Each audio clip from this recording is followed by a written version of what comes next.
నమస్తే, welcome to our channel.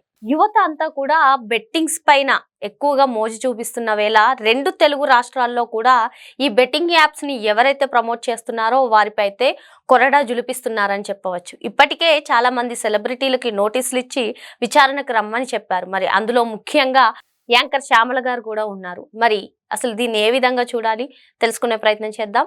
దీన్ని పూర్తిగా విశ్లేషించడానికి మనతో పాటుగా ఉన్నారు పొలిటికల్ అనలిస్ట్ అశోక్ గారు. అశోక్ గారు నమస్తే. నమస్తే. అశోక్ గారు, ప్రస్తుత కాలంలో యువత అందరూ కూడా బెట్టింగ్ యాప్స్ కానివ్వండి, బెట్టింగ్స్ కానివ్వండి బానిసలు అయిపోతున్నారు. మరి ఇదే నేపథ్యంలో ఎవరైతే ఇటువంటి చర్యలకు బెట్టింగ్ యాప్స్ ని ప్రమోట్ చేస్తున్నారో వారందరిపై కూడా ఇప్పటికే పోలీసులు కేసు నమోదు చేశారు. అదే విధంగా వారికి నోటీసులు కూడా ఇవ్వడం జరిగింది. మరి ఈ రోజు సాయంత్రంలోగా వారిని విచారణకు రమ్మని కూడా నోటీసులు ఇచ్చారు. ఏంటి అసలు ఏం జరుగుతుంది? అందులోనూ ముఖ్యంగా యాంకర్ శ్యామల పేరు వినిపిస్తుంది. అందరూ కూడా ఒక పార్టీకి రాష్ట్ర అధికార ప్రతినిధి అయి ఉండి బెట్టింగ్ యాప్స్ ప్రమోట్ చేయడం చాలా తప్పు అని కూడా మాట్లాడుతున్నారు. మీరేమంటారు? మీరు చెప్పింది ఏదైతే చెప్పారో మొత్తం ఇన్ఫర్మేషన్ అంతా ముందు చెప్పారు. బట్ అది అక్షర సత్యం. కేసు రిజిస్టర్ చేసి పిలిచిన వారు పోలీసులు వచ్చి పంజాగుట్ట పోలీసు వారు. ముఖ్యంగా యువత మీరు చెప్పింది బెట్టింగ్కి సంబంధించి చెప్పారు. దీనికంటే ముందు పేరెంటల్ ఏదో చూస్తాం. పేరెంటల్ వచ్చి easy way of earning the money. ముందు ఈజీగా ఎట్లా సంపాదించుకోవాలి అనేది దాంట్లో రకరకాల సోర్సెస్ ఉంటాయి. రీసెంట్గా అయితే మరీ పేటరైపోయే విధంగా విదేశీ కల్చర్ మన దగ్గరికి వచ్చింది. బిట్ కాయిన్ అంట. అంతకు మునుపు షేర్ మార్కెట్లో ట్రేడ్ చేయటాలు ఇట్లా అంటే వితౌట్ చేయడం తప్పులేదు. ఇప్పుడు ఇలా ఉండగా నేను చెప్తున్నాను కదా, నెక్స్ట్ 4 to 5 years తర్వాత మొత్తం ప్రపంచం అంతా షేర్ మార్కెట్ ఏలబోతుంది వాస్తవం. బట్ చిన్నప్పటి నుంచి కూడా from 6th, 7th, 8th, 10th intermediate దాటిన తర్వాత కూడా షేర్ మార్కెట్ పైన కావచ్చు అంటే ప్రాపర్ అవగాహన మనం చూస్తూ ఉంటామండి. ఒక చంద్రయాన్ హిట్ అయిన రోజు for suppose 1 lakh rupees investment పెట్టారనుకోండి, సింపుల్గా ఆ 1 lakhకి దాదాపు 25 lakhs అంటే with safe earning of money. అలా కాకుండా అదే రోజుకి నాకు ఫెయిల్యూర్ అయిపోతే 1 lakh rupees within 5 minutes ఎగిరిపోయేది. Zero అంటే షేర్ మార్కెట్లో. ఇది సరే, ఇది మేము షేర్ మార్కెట్లో ట్రేడ్ చేస్తున్నాము అన్నా కూడా అదేదో గౌరవ సూచకంగా చెప్పుకుంటూ ఉంటారు. బట్ వాడు పడే నరకయాతన, వాడు ఎంత మదన పడుతూ ఉంటాడు. సో వీటన్నిటిని పేరెంట్స్ పక్కాగా అంటే పిల్లల దగ్గర మన తెలుగు స్టైల్లోనో మన ఇండియన్ స్టైల్లోనో ఒట్లేపించుకోవడము అంటే దేనికి ఒక పరిధి ఉండదు. నేను చెప్పేది ఏంటంటే తల్లిదండ్రులు ఒక కంట కనిపెట్టాలనేది నేను చెప్తున్నాను. సో ప్రాపర్ గైడెన్స్ ఉండాలా. మనీ అంత ఈజీగా ఏం చేయాలంటే షేర్ మార్కెట్ పైన పక్కా అవగాహన ఉండాలా, బాగా నేర్చుకోండాలా, పక్కా రిజిస్టర్ అయిన వాళ్ళ కాడ సలహాలు సూచనలు తీసుకొని ముందుకెళ్లాల్సి ఉంటుంది. కానీ ఈ కాలంలో సైబర్ నేరాలు పెరిగిపోయినప్పుడు ఏమవుతుందంటే ప్రతి ఒక్కరూ సింపుల్గా ఫోన్ కాల్ చేసి సార్ మేము ట్రేడింగ్ చేపిస్తాము, మీకు మా స్టైల్ ఆఫ్ ట్రేడింగ్ చూడండి అని చెప్పి మ్యాక్సిమం ఒక 6,000, 8,000 ఇన్కమ్ చూపించేసి 30,000 ఇన్వెస్ట్మెంట్కి వాళ్ళు ఏం చేస్తున్నారంటే తర్వాత రోజు నుంచి అతని దగ్గర 25,000, 30,000 ఇన్వెస్ట్మెంట్ తీసేసుకొని మళ్ళీ వాళ్ళు ఫోన్ స్విచ్ ఆఫ్ చేసేయడం. ఇలా చాలామంది బాధితులు మనం చుట్టూరు ప్రపంచంలో మనం చూస్తూనే ఉంటాం. ఇది ఒక రకం. ఇది ఇంకా చదువుకున్నోళ్ళు నేర్చుకున్న ఇంత జ్ఞానం లేకుండా ప్రవర్తిస్తూ ఉండడం. పద్ధతిగా నీట్గా క్లారిటీ ఆఫ్ మైండ్ ఉంటే చేయడం తప్పులేదు, దానికి ఎగెన్స్ట్ కాదు నేను.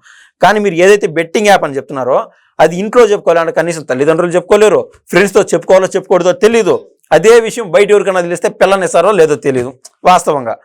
కానీ ఈ కాలం యువత ఏమవుతుందంటే వాళ్ళు ఏదైనా డిగ్రీ ఫెయిల్ అయిపోయినా లేదా ఇంటర్మీడియట్ ఏదైనా ఇబ్బంది పడినా కూడా లేదా జాబ్ రాకున్నా కూడా సంపాదించుకోవడానికి మన కాలంలో చూస్తూ ఉన్నాం కదండి. ఇప్పుడు హైదరాబాదు లేదా విజయవాడ చూసుకోండి, ప్రతి 300 మీటర్లకి ఒక సిగరెట్ డాబా అంటూ ఉంది. డబ్బులు ఉండవు. సో ఈ 1000 రూపాయలతో ఏం చేస్తాడో వాళ్ళ ఫ్రెండ్కో ఎవరికో డబ్బులు ఇచ్చి ఒరే ఇది ఏం గెలిచదు దగ్గరలో ఇంకా ఐపీఎల్ అంట 25 తారీఖు 30 తారీఖు దగ్గరలో వస్తుందంట.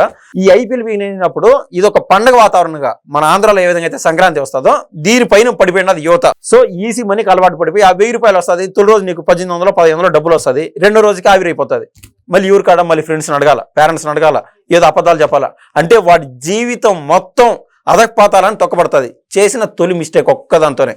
సో చేస్తే తప్పులు చేస్తే చేసినారు ఉన్న పళ్ళంగా దాన్ని అంటాం కదండి. క్యాన్సర్ కన్నా మీకు వచ్చిందనుకో, మీరు ఏదైనా ఒక టాబ్లెట్ వేసుకుంటే ప్రశాంతంగా నిద్రపడుతుంది, ఈరోజు నిద్రపోతారు, రేపు అంతే చేస్తారు.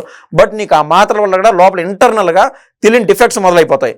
దాని బదులు ఉన్న పళ్ళంగా క్యూర్ చేయాలంటే పోయి ఆపరేషన్ చేయించుకోవాలి. సో ఆ క్యాన్సర్ని ట్రీట్ చేయాలంటే ఉన్న పళ్ళంగా ఆపరేషన్ తీసేస్తే ఇప్పుడు ప్రస్తుతానికి ఆయన ఇబ్బంది పడినా కూడా ఎవరైతే ఆ మనిషి వారం నెల రోజుల తర్వాత రోజులకి మ్యాక్సిమం ఇంకొక 10 years అయినా అతనికి లైఫ్ టైం పెరిగే ఛాన్స్ ఉంటుంది. So immediate treatment and cure అవసరము. మీరు చెప్పిన ఏ విషయం అయితే ఉన్నదో పోలీసు వారు చక్కనైన నిర్ణయం తీసుకున్నారు. మీరు చెప్పిన దాంట్లో 11 మంది సెలబ్రిటీలు, ఆ హర్ష సాయి కావచ్చు, వైజాగ్లో ఒక అతను చేపలు వాటిలో వీడియోలు చేస్తా పెడతా ఉంటారు అతను నాని కావచ్చు, చూస్తూ ఉంటే అసలు మనమే అసహించుకుంటాం. నీకో నాకో లేకుంటే మన స్నేహితులుగో బయటకు వచ్చి పోలీస్ స్టేషన్లో కంప్లైంట్ చేసేంత ధైర్యం ఉండదు, ఆ ప్రాసెస్ తెలియదు, దీని లిటిగేషన్లు ఏ విధంగా పోతాయని చెప్పి సమాజంలో తల్లిదండ్రులు కావచ్చు, గౌరవప్రదంగా ఉండేవాళ్ళు కూడా కావచ్చు, కడుపు మండిపోయి బయటికి చెప్పుకోలేక ఆగిపోయినారు. పోలీస్ వారికి ఎవరి నుంచి ఒక కంప్లైంట్స్ నమోదయ్యాయి తెలియని పోలీస్ వారికి ఇటువంటి చర్యలు ఎప్పటికప్పుడు తీసుకోవాలా. ఈ 11 మంది సెలబ్రిటీల్లో బిగ్ బాస్కి పోయి ఇచ్చినటువంటి అతను టేస్టీ తేజ ఇట్లాంటి వాళ్ళు ఉండడం కూడా చాలా బాధాకరం. అదే బిగ్ బాస్కి పోయి ఇచ్చారు, సాయంత్రం 4 గంటలకు హాజరవుతుంది విష్ణుప్రియ పంజాగుట్ట పోలీస్ స్టేషన్కి. ఇటువంటి వాళ్ళందరూ ఆ సెలబ్రిటీని చూసే కదా ఇవి మారిపోయేది. గతంలో మనం చూసాం యువరాజ్ సింగ్ పైన, అదేవిధంగా సురేష్ రైనా పైన ఇటువంటి కంప్లైంట్సే రిజిస్టర్ అయినాయి. సంథింగ్ 1x బెట్ అంట, సంథింగ్ అబౌట్ సురేష్ రైనా. మనం ఒక యాడ్ చూస్తే ఫ్రీక్వెంట్గా అదొక ఇది ఏమన్నా తినేదేమో అని పిల్లలకు కనిపించే విధంగా ఉంటుందండి. షారుఖ్ ఖాన్ అదేవిధంగా అదే యాడ్లో ఒక పాన్ మసాలాకు వస్తారు ఇద్దరు మెయిన్ హీరోస్, అక్షయ్ కుమార్ కూడా వస్తారు, ఇంకొక హీరో ఎవరు ఉన్నారు నాకు గుర్తులేదు. సో వాళ్ళు పాన్ మసాలా దానికోసం అడ్వర్టైజ్లోకి వచ్చి మీరు ఏ విధంగా మీరు సెన్సార్ ఉండదా, ఉండే సినిమాలకైనా సెన్సారు, ఎక్కడికక్కడ ఈరోజు పంజాగుట్ట పోలీసులు ఏదైతే నిర్ణయం తీసుకున్నారో ప్రతి దానిపైన క్లచెస్ ఉండాలా, ప్రతి దానిపైన బ్రేక్స్ ఉండాలా, ఎక్కడికక్కడ నిరోధించాలి ఇటువంటి వాటిని. నెమ్మదిగా నేను చెప్పినట్టు ఇందాక కల్చర్లో మింగిరైపోతా వస్తాయి. సో ఈ సెలబ్రిటీలను దాటి ముఖ్యంగా వాళ్ళల్లో యాంకర్ శ్యామ్లా ఉంది చూడండి, అది ఇంకా కొసమెరుపు.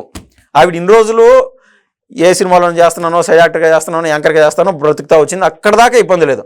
కానీ జగన్మోహన్ రెడ్డి వాళ్ళకం ఇక్కడ మనం ప్రస్తుతం ఆలోచన చేయాల్సిన విషయం. గోరంట్ల మాధవ్ అతను గతంలో చూసాం, ఆ వీడియో కాల్స్ అవన్నీ చూసాం, అతన్ని తీసుకొచ్చి అధికార ప్రతినిధిగా పెట్టారు. ఇదే విషయం చంద్రబాబు గారి చేతల్లో కన్నా ఉండింటే, మనం ఆ మధ్య చూసాం ఆదిమూలం అనే ఒక ఎమ్మెల్యేని, మన దగ్గర ఉండే ఎమ్మెల్యేని కూడా ఆయన పార్టీ నుంచి బయటికి తీసి పంపించేశాడు. ఎమ్మెల్యే సభ్యత్వాన్ని కూడా రాజీనామా చెప్తున్నాడు, పార్టీ నుంచి సస్పెండ్ చేశారు. ఇటువంటి నిర్ణయం జగన్మోహన్ రెడ్డి విషయంలో గత 5 ఏళ్లలో కాదు, గత 10 ఏళ్లలో ఒక్కరి పేరైనా మీరు చెప్తే నేను వినదలుచుకుంటున్నాను. మీరు టక్కని మీకు గుర్తురాదు ఎటువంటి ఆయన జగన్మోహన్ రెడ్డి చర్యల్లో. జగన్మోహన్ రెడ్డి సీఎం, మిగిలిన 4-5 మంది డిప్యూటీ చీఫ్ మినిస్టర్లు ఉన్నారు, వాళ్ళ పేర్లు చెప్పంటే చెప్పలేని వాళ్ళు, గుర్తురాని వాళ్ళు చాలామంది. అదే కోవలో ఈ యాంకర్ శ్యామల విషయం చూస్తే ఆవిడని కూడా అధికార ప్రతినిధి చేశారు. వీళ్ళిద్దరిని కూడా ఇప్పుడు ఇమ్మీడియట్గా సస్పెండ్ చేయాలి జగన్మోహన్ రెడ్డి. సరే గోరంట్ల మాధవ్ని నీకు ఏదన్నా కమ్యూనిటీ పరంగానో ఏదో కులం ఓట్లు చీలిపోతాయేనో అది ఇది అని చెప్పి గోరంట్ల మాధవ్ని అట్టే ఉండించుకున్నావు. బట్ యాంకర్ శ్యామల ఈ బెట్టింగ్ని ప్రతి ఒక్కరు అసలు మన ఒక రోజు ఒక వీడియో చూశానండి నేను, ఒక సాయంత్రం ఒక 8-9 గంటల టైం అయింది. ఆ టైంలో అనుకోకుండా మనకు వచ్చి యూట్యూబ్ నోటిఫికేషన్లోనో క్రమేపీ అది వచ్చింది. ఆవిడ పలానా ప్రముఖ ఛానల్కి యాంకర్ శ్యామలని ఇమ్మీడియట్గా లైన్లోకి తీసుకున్నారు. అంటే వీడియోలో లేదు ఆమె, ఆ ఫోన్ కాల్ ఇంటర్వ్యూలో ఆవిడ ఎట్లుందంటే, నేను ఏదైనా మనం ఈనాడునో ఒక సాక్షినో ఒక మెయిన్ పేపర్స్ ఎలా చదువుతామో ఉన్నది ఉన్నట్టు ఒక స్క్రిప్ట్ ఉంటుందో ఆ వీడియో కూడా సేవ్ చేసుకున్నాను, నాకు ఇది అది అంతా వెతికి చూపించాలా అంటే ఇటువంటి మన నిత్య జీవితంలో చూస్తూనే ఉంటాం. ఈ యొక్క ప్రముఖ టీవీ ఛానల్ లైవ్లోకి తీసుకుంటే ఆవిడ ఉన్నది ఉన్నట్టు ఆ సబ్జెక్ట్ చదువుతుంది. కనీసము ఆ ఫుల్ స్టాపులు పెట్టి కాడ కామ పెట్టి కంటిన్యూషన్ లేదు, అది లేదు, మొత్తం స్క్రిప్టెడ్. ఆవిడ ఏదైనా మీడియా ముందుకు వచ్చి మాట్లాడే దాంట్లో కూడా వినబుద్ధి అయ్యేట్టుగా, వినసొంపయ్యేట్టుగా ఉండాలా. కానీ ఆవిడ ఏ విధంగా చేసిందంటే, అందంగా ఉంటే చాలు జనం యువత చూస్తారనే లైన్లోకి వెళ్ళిపోయింది అది యాంకర్ శ్యామల. ఈ యాంకర్ శ్యామల ఇప్పుడు అధికార ప్రతినిధిగా ఉండి జనంకి ఏం చెప్పదలుచుకుంటుంది? ఓకే, రాజకీయాల్లో ఉన్నవాళ్ళు ఇప్పుడు దాకా మీరు ఏమన్నా మోడల్సో లేకుంటే బిగ్ బాస్ పోయించడంలో సినిమా హీరోలో వీళ్ళ వల్ల కల్చర్ పాడైపోతుందో వాళ్ళు చూసి నేర్చుకునేదంతా నేర్చుకుంటారు, లేదంటే నేర్చుకోరు. యువత అంటే యువత లైఫ్లో మిగిలిపోయినది.